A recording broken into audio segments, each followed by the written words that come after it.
In today's video, I'm going to teach you how to automatically close shapes while drawing in AutoCAD Polyline tips and tricks. If you've ever drawn a boundary for hatching, calculating areas, or preparing profiles, you know how important it is to get a clean, closed shape. Today, we'll use the Polyline command to do that quickly and reliably with a simple technique that saves time and avoids gaps. Start by opening your drawing and activating the Polyline command. In the command line, type line and press enter.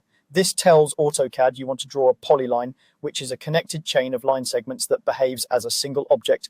Much easier to edit later. You'll see prompts appear in the command line guiding your next clicks. Now begin drawing your shape by clicking points in sequence on your screen. Each click places a vertex, and AutoCAD draws straight segments between them. Take your time to place points where you want corners or turns. If you want straighter geometry while you pick points, you can toggle ortho mode with F8 to lock movement to horizontal and vertical directions.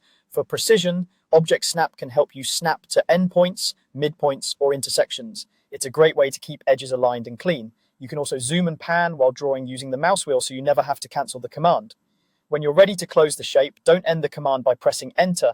Instead, type the letter C for close, then press enter. AutoCAD instantly connects the last point you picked back to the very first point, forming a perfect closed loop. This is especially important for operations like hatching, area measurements, or extruding in 3D, all of which depend on a watertight boundary. Using close ensures there are no tiny gaps, and the entire boundary remains one polyline. If you select the polyline afterward, you'll notice it behaves as a single object, which keeps edits fast and predictable. From here, continue drawing additional polylines as needed. You can press the spacebar to repeat the last command and start a new polyline right away.